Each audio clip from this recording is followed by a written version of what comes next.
chronique du jour. Donc, question-réponse. Aujourd'hui, petite question, reconnaître l'identité de l'interférence par quel mécanisme? Lorsque l'on entend ADN, c'est quoi au juste? Eh bien, c'est très simple en réalité. Quand on parle d'ADN, c'est exactement comme pour l'ADN humain. L'ADN, il est là pour identifier des personnes. C'est des codes génétiques. Donc notre ADN, l'ADN humain, a des codes bien précis et c'est exactement ce que l'on va rechercher quand on veut identifier une interférence. Le télépathe, qu'est-ce qu'il fait? Ou il l'identifie en la regardant et il sait exactement ce que c'est, ou s'il y a un doute parce que l'interférence ne se présente pas sous sa vraie forme, parce qu'elles ont la capacité de se présenter sous d'autres formes, eh bien là on va prélever l'ADN comme quand on fait une prise de sang et qu'on va aller chercher l'ADN humain. Là, on va chercher son ADN qui correspond en réalité, à une catégorie. Sur la Terre, il y a les humains, il y a les reptiliens, il y a toutes sortes d'animaux. Donc, chaque animal, chaque race a un code génétique qui, après, va se peaufiner, famille, oncle, parents, etc.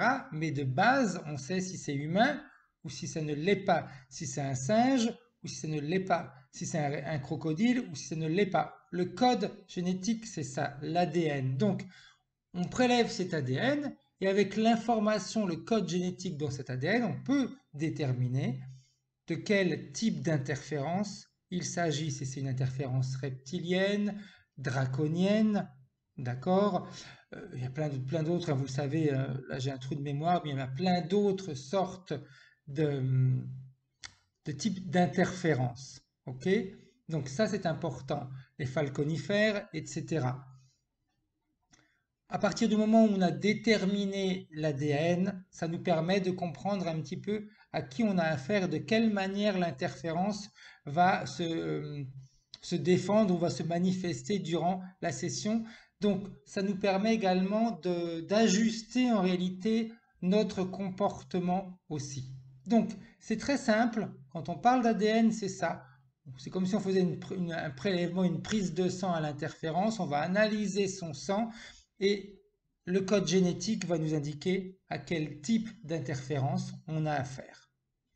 Voilà, je pense avoir été suffisamment précis. Vous le savez très bien, il y a plein de sortes d'interférences, il y a même des interférences que l'on ne connaît pas et que de temps en temps se présentent durant les sessions. Et c'est une première fois qu'on est confronté à ce type d'interférence. Donc, eh bien, on va déterminer un petit peu de quoi il s'agit et puis on va se comporter en fonction de l'information que l'on reçoit. Bonne journée, prenez soin de vous.